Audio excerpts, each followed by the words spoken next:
देखिए, कक्षा 9th के छात्र ध्यान देंगे। अनिवार्य हिंदी और आपके पाठ का नाम है लासा की ओर। लासा की ओर पाठ के राइटर का नाम है राहुल सांकृत्यायन। राहुल सांकृत्यायन का जन्म सन 1893 में उनके ननिहाल गांव पंदहा, जिला आजमगढ़, उत्तर प्रदेश में हुआ। उनका पैतृक गांव कनेला था। उनका मूल नाम केदार पांडे था। उनकी शिक्षा काशी, आगरा और लाहौर में हुई। सन 1930 में उन्होंने श्रीलंका जाकर बौद्ध धर्म ग्रहण कर लिया। तब से उनका नाम राहुल सांकृत्यायन हो गया। राहुल जी पाली, प्राकृत, अपभ्रंश, तिब्बती, चीनी, जापानी, रूसी सहित अनेक भाषाओं के जानकार थे। उन्हें महापंडित कहा जाता था। सन 1963 में उनका देहांत हो गया। राहुल सांकृत्यायन ने उपन्यास, कहानी, आत्मकथा, यात्रावर्त, जीवनी, आलोचना, शोध आदि अनेक विधाओं में साहित्य सृजन किया। इतना ही नहीं, उन्होंने अनेक ग्रंथों का हिंदी में अनुवाद भी किया। मेरी जीवन यात्रा 6 भाग में, दर्शन दिग्दर्शन, 22वीं सदी, वोल्गा से गंगा, भागो नहीं दुनिया को बदलो, दिमागी गुलामी, घुमक्कड़ शास्त्र उनकी प्रमुख कृतियाँ हैं। साहित्य के अलावा दर्शन, राजनीति, धर्म, इतिहास, विज्ञान आदि विभिन्न विषयों पर राहुल जी द्वारा रचित पुस्तकों की संख्या लगभग 150 है। राहुल जी ने बहुत ही लुप्त प्राय सामग्री का उद्धार कर अत्यंत महत्वपूर्ण कार्य किया है। यात्राव्रत लेखन में राहुल जी का स्थान अन्यतम है। उन्होंने घुमक्कड़ी का शास्त्र रचा, यायावर यात्रा का इतिहास रचा और उससे होने वाले लाभों का विस्तार से वर्णन करते हुए मंजिल के स्थान पर यात्रा को ही घुमक्कड़ का उद्देश्य बताया। घुमक्कड़ी से मनोरंजन, ज्ञानवर्धन एवं अज्ञात स्थलों की जानकारी के साथ साथ भाषा एवं संस्कृति का भी आदान प्रदान होता है। राहुल जी ने विभिन्न स्थानों के भौगोलिक वर्णन के अतिरिक्त वहाँ की जनजीवन की सुंदर झांकी प्रस्तुत की है। देखिए, उसके बाद में आप पाठ का सार देखेंगे कि संकलित अंश राहुल जी की प्रथम तिब्बत यात्रा से लिया गया है, जो उन्होंने सन 1929-30 में 1930 में नेपाल के रास्ते से की थी। उस समय भारतीयों को तिब्बत यात्रा की अनुमति नहीं थी, इसीलिए उन्होंने ये यात्रा एक भिखमंगे के छद्म वेश में की थी, भिखारी बन करके। इसमें तिब्बत की राजधानी लासा की ओर जाने वाले दुर्गम रास्तों का वर्णन उन्होंने बहुत ही रोचक शैली में किया है। इस यात्रा वृत्तांत से हमें उस समय के तिब्बती समाज के बारे में जानकारी मिलती है। वहाँ पर कहते हैं उस यात्रा में उन्हें अनेक पुराने अवशेष मिले। तिब्बत में यात्रियों को बहुत कष्टों का सामना करना पड़ता। वहाँ पर जाति पाति, छुआछूत की परंपरा नहीं थी। तिब्बत में डांडे काफ़ी खतरनाक होते हैं। वहाँ सुनसान स्थानों पर डाकू खून तक कर देते हैं। लेखक और उसके साथी वहाँ भिखमंगों के वेश में थे। वहाँ पर एक और सफ़ेद बर्फीली पहाड़ हैं तो दूसरी तरफ वनस्पतियों का अभाव है, पेड़ पौधे नहीं के बराबर हैं। लेखक का साथी सुमति लोबजंग तिब्बती लामा था। रास्ते में उसके अनेक यजमानों के गांव थे। यजमान वहाँ के लोगों के जो उनके मिलने वाले परिचित होते हैं उनके, वह उन्हें गंडे देता था। गंडे मतलब तावीज़। वे 2 दिन यात्रा कर जिस बौद्ध विहार में रुके, वहाँ पर एक मंदिर में बुद्ध वचन अनुवाद कंजूर की 103 हस्तलिखित भारी पुस्तकें थी। लेखक उन्हीं की तलाश में गया था, इसलिए वह वहीं पर आसन लगाकर बैठ गया तथा उनका अवलोकन करने लगा। लेखक ने सुमति को अपने यजमानों के पास भेज दिया और साथियों सहित तिनरी गांव की ओर प्रस्थान किया। तो ये पाठ में आपको देखिए आगे, ये इसका सारांश तो मैंने आपको बता ही दिया। इसका पहला जो हमारा जो पाठ का वो है शीर्षक है, वो है लासा की ओर। तो ये कहना है वह नेपाल से तिब्बत जाने का मुख्य रास्ता है। फरी कलिपोंग का रास्ता जब नहीं खुला था तो नेपाल नहीं, हिंदुस्तान की भी चीज़ें इसी रास्ते तिब्बत जाया करती थी। ये एक व्यापारी की नहीं, सैनिक रास्ता भी था। इसलिए जगह जगह फौजी चौकियाँ और किले बने हुए हैं, जिनमें कभी चीनी पलटन रहा करती थी। आजकल बहुत से फौजी मकान गिर चुके हैं। दुर्ग के किसी भाग में जहाँ किसानों ने अपना बसेरा बना लिया, वहाँ कुछ आबाद दिखाई पड़ते हैं। ऐसा ही परित्यक्त एक चीनी किला था खंडरसा। हम वहाँ चाय पीने के लिए ठहरे। तिब्बत में यात्रियों के लिए बहुत सी तकलीफ़ें भी हैं और कुछ आराम की बातें भी। वहाँ जाति पाति छुआछूत का सवाल ही नहीं है और न औरतें पर्दा ही करती हैं। बहुत निम्न श्रेणी के भिखमंगों को लोग चोरी के डर से घर के भीतर नहीं आने देते। नहीं तो आप बिल्कुल घर के भीतर चले जा सकते हैं। चाहे आप बिल्कुल अपरिचित हों तब भी घर की बहू या सासू को अपनी झोली में से चाय दे सकते हैं। वह आपके लिए उसे पका देगी। मक्खन और सोडा नमक दे दीजिए। वह चाय चोड़नी में कूटकर उसे दूध वाली चाय के रंग की बना के मिट्टी के टोटीदार बर्तन खोटी में, मतलब सिकोरे को वहाँ खोटी कहते हैं, में रख के आपको दे देगी। यदि बैठक की जगह चूल्हे से दूर है और आपको डर है कि सारा मक्खन आपकी चाय में नहीं पड़ेगा तो आप खुद जाकर चोनी में चाय मथ कर ला सकते हैं। चाय का रंग तैयार हो जाने पर फिर नमक मक्खन डालने की ज़रूरत होती है। तो आप ये बनाते हैं कि जो चाय वगैरह का जो सामान होता है वो ला के आपके दे देंगे, तो वो आपको पका करके वहाँ की स्त्रियाँ दे देंगी। मतलब आप चूल्हे तक जा सकते हैं। मतलब वहाँ पे स्त्रियों को कोई भी मतलब मनाही नहीं है कि मतलब पराया पुरुष जो है उनके पास जा कर के नहीं जा सकता। मतलब जा कर के उनको आप सामग्री देंगे तो आपको चाय बना करके देंगे। इससे परित्यक्त चीनी किले से अब आगे देखो। परित्यक्त यानी मतलब अब उस बेकार किले की जो है, अब वो किला तो रहा नहीं, अब बेकार किला है। उस किले के अंदर जो है आगे परित्यक्त चीनी किले से हम जब आगे चलने लगे तो एक आदमी राहदारी मांगने के लिए, राहदारी मतलब हफ्ता, मतलब जो रास्ते का जो टैक्स होता है, हमने वहाँ दोनों चिटें उसे दे दी। शायद उसी दिन हम थोला के पहले के आखिरी गांव में पहुँच गए। यहाँ भी सुमति के जान पहचान के आदमी थे और भिखमंगे रहते भी ठहरने के लिए अच्छी जगह मिली। 5 साल बाद हम इसी रास्ते लौटे थे और भिखमंगे नहीं, एक भद्र यात्री के वेश में घोड़ों पर सवार होकर आए थे। किंतु उस वक्त किसी ने हमें रहने के लिए जगह नहीं दी और हम गांव के एक सबसे गरीब झोंपड़े में ठहरे थे। बहुत कुछ लोगों की उस वक्त की मनोवृत्ति पर ही निर्भर है। खासकर शाम के वक्त छन पीकर बहुत कम होश हवास को दुरुस्त रखते हैं। छन का मतलब यहाँ पे मदिरा इत्यादि से ले सकते हैं।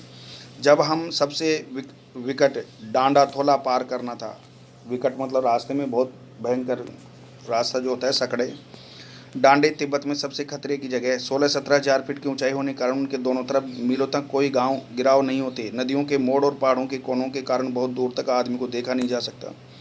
डाकुओं के लिए यही सबसे अच्छी जगह है। तिब्बत में गाँव में आकर खून हो जाए तब तो खूनी को सजा भी मिल सकती है, लेकिन इन निर्जन स्थानों में मरे हुए आदमियों के लिए कोई परवाह नहीं करता। सरकार, खुफिया विभाग और पुलिस पर उतना खर्च नहीं करती और वहाँ गवाह भी तो कोई नहीं मिल सकता। डकैत पहले आदमी को मार डालते हैं, उसके बाद देखते हैं कुछ पैसा है कि नहीं। हथियार का कानून न रहने के कारण लाठी की तरह लोग पिस्तौल बंदूक लिए फिरते हैं। डाकू यदि जान से न मारे तो खुद उसे अपने प्राणों का खतरा है। गांव में हमें मालूम हुआ कि पिछले ही साल थोला के पास खून हो गया। शायद खून की हम उतनी परवाह नहीं करते क्योंकि हम भिखमंगे थे और जहाँ कहीं वैसी सूरत देखते, टोपी उतार, जीभ निकाल, कुची कुची यानी दया दया, 1 पैसा कहते भीख मांगने लगते। तो आप कह सकते हो कि यहाँ पे राहुल सांगना ने भिखारी बन करके यात्रा की थी और भिखारी होने के कारण उनको कोई अधिक परेशानी का सामना नहीं करना पड़ा। लेकिन पहाड़ की ऊंची चढ़ाई थी, पीठ पर सामान लाद कर कैसे चलते। और अगला पड़ाव 16-17 मील से कम नहीं था। मैंने सुमति से कहा, यहाँ से लंकोर तक के लिए 2 घोड़े कर लो, सामान भी रख लेंगे और चढ़ चलेंगे। तो ये देखिए, दूसरे दिन जो है सुमति के साथ जो है लेखक दूसरे दिन हम घोड़ों पर सवार होकर ऊपर की ओर चले। डांडे से पहले एक जगह चाय पी और दोपहर के वक्त डांडे के ऊपर जा पहुँचे। हम समुद्र तल से 17,000 फीट की ऊंचाई पर खड़े थे। हमारी दक्षिण तरफ पूर्व से पश्चिम की ओर हिमालय के हजारों श्वेत शिखर चले गए थे। भीटे की ओर देखने वाले पहाड़ बिल्कुल नंगे थे। देखना उधर दुकान, वहाँ बर्फ़ की सफ़ेदी थी, न कि किसी तरह की हरियाली। उत्तर की तरफ बहुत कम बर्फ़ वाली चोटियाँ दिखाई पड़ती थी। सर्वोच्च स्थान पर डांडे के देवता का स्थान था, जो पत्थरों के ढेर, जानवरों के सींगों और रंग बिरंगे कपड़े की झड़ियों से सजाया गया था। अब हमें बराबर उतराई पर चलना था। चढ़ाई तो कुछ दूर थोड़ी मुश्किल थी, लेकिन उतराई बिल्कुल नहीं। शायद एक और सवार साथी हमारे साथ चल रहे थे। मेरा घोड़ा कुछ धीमे चलने लगा। मैंने समझा कि चढ़ाई की थकावट के कारण ऐसा कर रहा है और उसे मारना नहीं चाहता था। धीरे धीरे वह बहुत पिछड़ गया और मैं दोनों की तरह अपने घोड़े पर झूमता हुआ चला जा रहा था। जान नहीं पड़ता था कि घोड़ा आगे जा रहा है या पीछे। जब मैं जोर देने लगता तो वह और सुस्त पड़ जाता। एक जगह दो रास्ते फूट रहे थे। मैं बाएं का रास्ता ले मील 1.5 मील चला गया। आगे एक घर में पूछने से पता लगा कि लंकोर का रास्ता दाहिना वाला था। फिर लौटकर उसी को पकड़ा। 4-5 बजे के करीब में गांव से मील भर पर था, जो सुमती इंतजार करते हुए मिले। मंगोलों का मुंह वैसे ही लाल होता है और अब तो वह पूरे गुस्से में थे। उन्होंने कहा, मैंने 2 टोकरी कंडे फूल डाले, तीन तीन बार चाय को गर्म किया। मैंने बहुत नरमी से जवाब दिया, लेकिन मेरा कसूर नहीं है मित्र, देख नहीं रहे हो कैसा घोड़ा मुझे मिला है। मैं तो रात तक पहुंचने की उम्मीद रखता था। खैर, सुमती को जितनी जल्दी गुस्सा आता था उतना ही जल्दी वह ठंडा भी हो जाता था। लंकोर में एक अच्छी जगह पर ठहरे थे। यहाँ भी उनके अच्छे यजमान थे। पहले चाय सत्तू खाया गया। रात को गरमा गरम थुक्का मिला। अब यहाँ पे थुक्के का अर्थ आप जो भी लेना चाहें वो ले सकते हैं। नेक्स्ट जो है, आप अभी इसके पाठ के अंदर जो है आपको ये कहने की बात यह है कि जो राहुल सांकृत्यायन के जो मित्र था सुमती को वहाँ सब लोग जानते थे, क्योंकि अक्सर वो गांव में गंडे बेचने का काम करता था। तो यहाँ पर उसको ज़्यादा दिक्कत का सामना लेखक को नहीं करना पड़ा। लासा की ओर तो शाम को लोग जो है छन पी करना से में अपना होशवास खो देते हैं। दूसरी बात यह है कि अब हम तीर के विशाल मैदान में थे। अब ये सपाट जंगल का रास्ता शुरू होता है।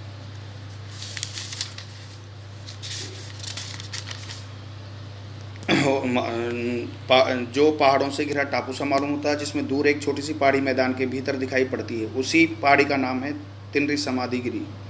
आसपास के गांव भी सुमती के कितने ही यजमान थे। कपड़े की पतली पतली चिरी बत्तियों के गंडे ख़त्म नहीं हो सकते थे, क्योंकि बोध गया से लाए कपड़े के ख़त्म हो जाने पर किसी कपड़े से बोध गया का गंडा बना लेते थे। गंडा का मतलब मैंने पहले बताया ताबीज़ होता है। ताबीज़ बनाने के लिए उनको एक विशेष प्रकार के कपड़े का इस्तेमाल करना पड़ता था। वह अपने यजमानों के पास जाना चाहते थे। मैंने सोचा यह तो हफ्ता भर उधर ही लगा देंगे। मैंने उनसे कहा कि जिस गांव में ठहरना हो उसमें भले ही गंडे बांट दो, मगर आसपास के गांव में मत जाओ। इसके लिए मैं तुम्हें लासा पहुंचकर रुपए दे दूंगा। सुमती ने स्वीकार किया। दूसरे दिन हमने भरिया ढूंढने की कोशिश की, लेकिन कोई न मिला। सवेरे ही चल दिए होते तो अच्छा था, लेकिन अब 10-11 बजे की तेज़ धूप में चलना पड़ रहा था। तिब्बत की धूप बहुत कड़ी मालूम होती है। यदि थोड़े से भी मोटे कपड़े से सिर को ढक लें तो गर्मी ख़त्म हो जाती है। आप 2 बजे सूरज की ओर मुंह करके चल रहे हैं। ललाट धूप से जल रहा है और पीछे का कंधा बर्फ़ हो रहा है। फिर हमने पीठ पर अपनी अपनी चीज़ें लादी, डंडा हाथ में लिया और चल पड़े। यद्यपि सुमति के परिचित तिनरी में भी थे, लेकिन वह एक और यजमान से मिलना चाहते थे। एक और नए कोई यजमान था, इसलिए आदमी मिलने का बहाना कर सेकर विहार की ओर चलने के लिए कहा। तिब्बत को ज़मीन बहुत अधिक छोटे बड़े जागीरदारों में बटी है। इन जागीरों का बहुत ज़्यादा हिस्सा मठों अर्थात विहारों के हाथ में। अपनी अपनी जागीर में हर एक जागीरदार कुछ खेती खुद भी कराता है, जिसके लिए मजदूर बेगार में मिल जाते हैं। खेती का इंतजाम देखने के लिए वहाँ कोई भिक्षु भेजा जाता है, जो जागीर के आदमियों के लिए राजा से कम नहीं होता। सेकर की खेती के मुखिया भिक्षु बड़े भद्र पुरुष थे। वह बहुत प्रेम से मिले। भद्र का मतलब सज्जन होते हैं। हालांकि उस वक्त मेरा भेष ऐसा नहीं था कि उन्हें कुछ भी ख्याल करना चाहिए था। यहाँ एक अच्छा मंदिर था, जिसमें कंजूर बुद्ध वचन अनुवाद की हस्तलिखित 103 पोथियाँ रखी हुई थी। तो यहाँ पे राहुल सांकृत्यायन का मुख्य उद्देश्य भी ये था कि वो उद्देश्य इनका पूरा होने को आ गई कि बुद्ध वचन की जो 103 जो हस्तलिखित पोथियाँ थी, उन्हीं के लिए वो गए थे। मेरा आसन भी वहीं लगा, वहीं बैठ के। वह बड़े मोटे कागज़ पर अच्छे अक्षरों में लिखी हुई थी। एक एक पोथी 15-15 शेर से कम नहीं, 15-15 किलो वजन की एक एक पुस्तक थी। सुमति ने फिर आसपास अपने यजमानों के पास जाने के बारे में पूछा। मैं अब पुस्तकों के भीतर था, इसीलिए मैंने उन्हें जाने के लिए कह दिया। दूसरे दिन वह गए। मैंने समझा था 2-3 दिन लगेंगे, लेकिन वह उस दिन दोपहर बाद चले आए। तिनरी गांव वहाँ से बहुत दूर नहीं था। हमने अपना अपना सामान पीठ पर उठाकर भिक्षु नमसे से विदाई लेकर चल पड़े। यह आपका पाठ पूरा हो गया और इसमें अभ्यास के जो प्रश्न हैं वो आप देखेंगे कि पहला जो क्वेश्चन है वो क्या है।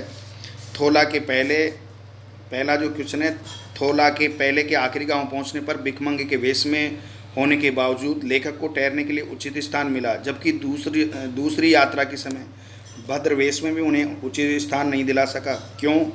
तो इसका गांव में आप आंसर उत्तर लिखेंगे कि उसका उचित स्थान न मिलने का कारण ये था कि भिखमंगे के वेश में यात्रा करते समय लेखक के पास सुमति था।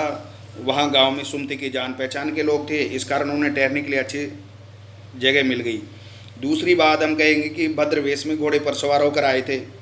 वहाँ पर शाम के समय लोग छन पीकर नशे में अपना होश हवास खो देते हैं। इस तरह की मनोवृत्ति के कारण लेखक को रहने का उचित स्थान नहीं मिला और उन्हें सबसे गरीब के झोंपड़े में ठहरना पड़ा। दूसरा जो क्वेश्चन है वो है, उस समय के तिब्बत में हथियार का कानून न रहने के कारण यात्रियों को किस प्रकार का भय बना रहता था। तो आप उत्तर दोगे कि लेखक जो राहुल सांकृत है, इनकी यात्रा के समय तिब्बत में हथियार का कानून नहीं था। वहाँ के लोग बंदूक पिस्तौल को लाठी की तरह इस्तेमाल करते थे। वहाँ पर अनेक निर्जन स्थान थे जहाँ न पुलिस का और न खुफिया विभाग का प्रबंध था। यहाँ डाकू किसी को भी आसानी से मार सकते थे, इसलिए यात्रियों की हत्या और लूटमार का डर था। तीसरा जो क्वेश्चन है वो है, लेखक लंकोर के मार्ग में अपने साथियों से किस कारण पिछड़ गया। तो आप देखो, लेखक लंकोर के मार्ग अपने साथियों से इस कारण पिछड़ गया था कि उसका घोड़ा एक धीरे गति से चल रहा था। जब लेखक उस पर जोर देता तो वह और सुस्त पड़ जाता था। एक दो जगह रास्ते अलग निकल रहे थे। लेखक गलत रास्ते पर 1.5-2 मील चला गया और फिर लौटकर सही रास्ते पर आया, जिससे वह पिछड़ गया था। क्वेश्चन नंबर 4, लेखक ने सेकर विहार में सुमति को उनके यजमानों के पास जाने से रोका, परंतु दूसरी बार रोकने का प्रयास क्यों नहीं किया। तो सुमति आसपास के गांव में गंडे ताबीज़, उत्तर सही है इसका कि सुमति आसपास के गांव में गंडे ताबीज़ बांटने जाते तो जल्दी वापस नहीं आते थे, इसीलिए लेखक ने उन्हें यजमानों के पास जाने से रोका था।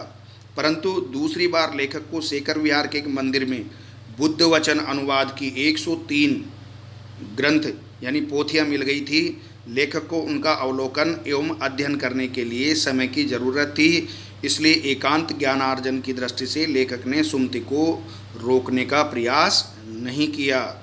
वह अकेला रह करके और उन हस्तलिखित पोथियों की नकल करना चाहता था।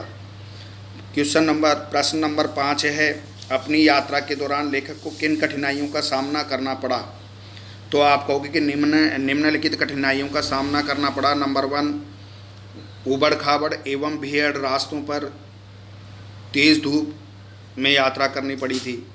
दूसरी बात, बिंदु दूसरा लिखेंगे, ऐसे निर्जन स्थानों से गुजरना पड़ा जहां डाकुओं का भय बना रहता था और किसी का भी खून करना बड़ी बात नहीं थी।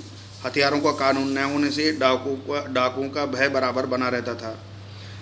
तीसरी बात बताएंगे कि उसका घोड़ा जो है मंद गति से चल रहा था, धीरे, इसलिए वह साथियों से बिछड़ गया।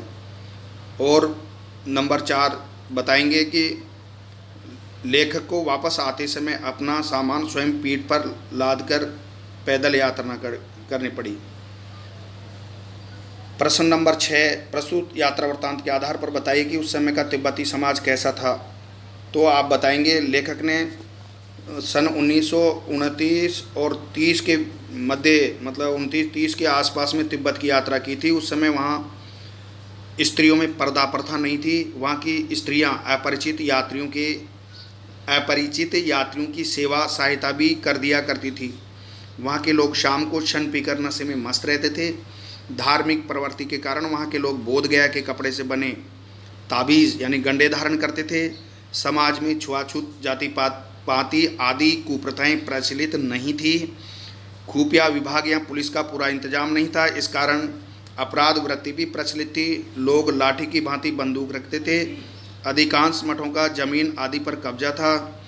भिक्षु जागीर के लोगों में राजा के सम्मान पाता था, भद्र पुरुष होता था। जागीरदार को मजदूर बेगार में मिल जाते थे। बुद्ध और उनसे संबंधित वस्तुओं को महत्व दिया जाता था। प्रश्न नंबर 7 में पुस्तकों के भीतर था नीचे दिए गए विकल्पों में से कौन सा इस वाक्य का अर्थ बतलाता है। तो आप देखो, लेखक पुस्तकें पढ़ने में रम गया, लेखक पुस्तकों की सेल के भीतर चला गया, लेखक के चारों ओर पुस्तकें ही थी, पुस्तक में लेखक का परिचय और चित्र छपा था। तो इसमें सही आंसर आप बताएंगे कि लेखक पुस्तकें पढ़ने में रम गया कै। उसके बाद में जाइए, रचना और अभिव्यक्ति। सुमति के यजमान और अन्य परिचित लोग लगभग हर गांव में मिले। इस आधार पर आप सुमति के व्यक्तित्व की किन विशेषताओं का चित्रण कर सकते हैं। तो आप कहोगे कि सबसे नंबर 1 इस प्रकार से आप इसमें लिखेंगे कि हर गांव में जो है सुमति के यजमान और परिचित लोगों के मिलने से उसकी चरित्र निम्नलिखित विशेषताएं प्रकट होती हैं। नंबर 1 मिलनसार स्वभाव। सुमति मिलनसार स्वभाव का तो हर किसी का ध्यान रखकर उससे अपनात्व रखता था। धार्मिक विचारक दूसरा बिंदु है, धार्मिक विचारक। तो आप इसमें ये कहेंगे कि जो सुमति था वो बौद्ध धर्म में आस्था रखने वाला था और उसके यजमान दूर दूर तक अनेक गाँव में फैले हुए थे। वह उन्हें बोध गया से लाए गंडे देता था। यजमान उसका धर्म गुरु की तरह सम्मान करता था। तीसरी बात बताए, लालची स्वभाव। तो आप कहोगे कि जो सुमति था वह तीर्थ यात्रा का प्रसाद बांटने के बहाने नकली गंडों को भी बोध गया के कपड़ों से बना बताकर यजमानों को बांटता था और उनसे दक्षिणा पाता था। ये सब दक्षिणा के लालच से करता था। दक्षिणा मतलब पैसे के लालच से करता था। क्वेश्चन नंबर 9, हालांकि उस वक्त मेरा ऐसा भेष नहीं था कि उन्हें कुछ भी ख्याल करना चाहिए था। उक्त कथन के अनुसार हमारे आचार व्यवहार के तरीके वेशभूषा के आधार पर तय होते हैं। आपकी समझ से ये उचित है अथवा अनुचित विचार व्यक्त कीजिए करें। तो आप देखो 9 क्वेश्चन के अंदर, तो आप ये कह सकते हैं कि हम किसी के अच्छे पहनाव को उत्तर लिखेंगे। ये बात सत्य है कि हम किसी के अच्छे पहनाव अर्थात वेशभूषा को देखकर उसका मान सम्मान करते हैं, परंतु फटे पुराने कपड़ों में देखकर उसका जरा भी सम्मान नहीं करते हैं।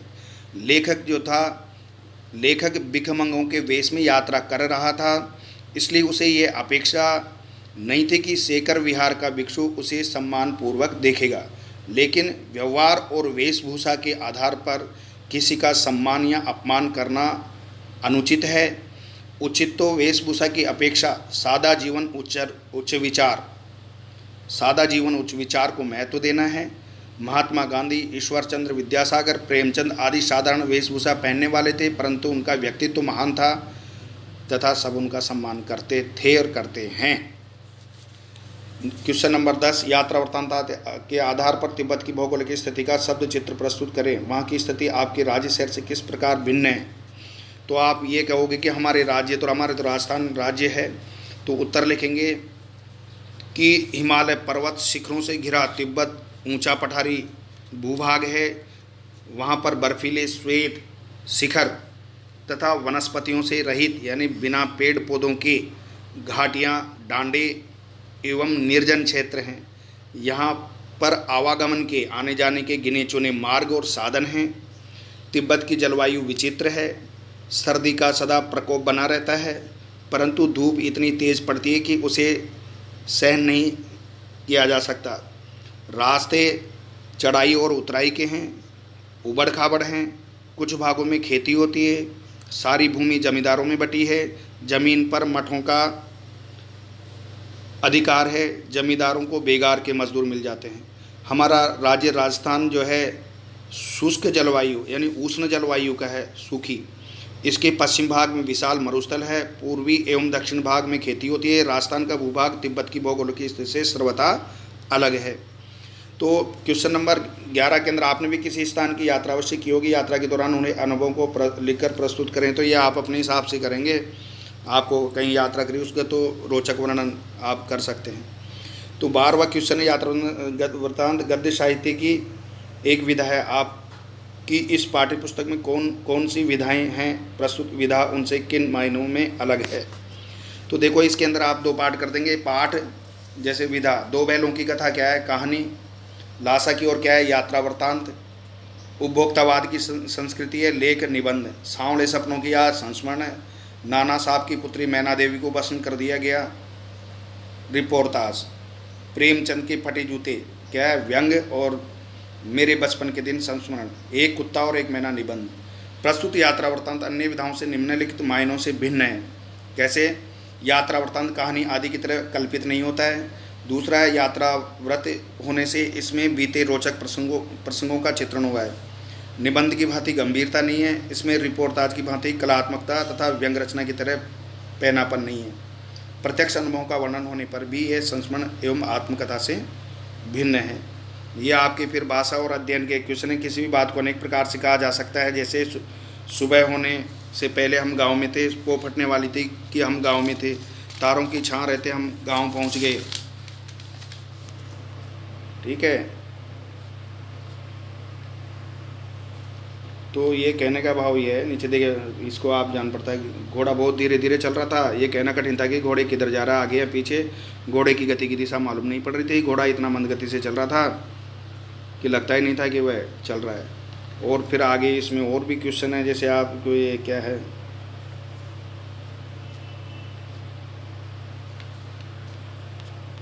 ये आपके जो है पाठ के क्वेश्चन आंसर पूरे हो गए। फिर ये सक्रियता के इत्यादि क्वेश्चन आंसर हैं, वो आप देख लेंगे।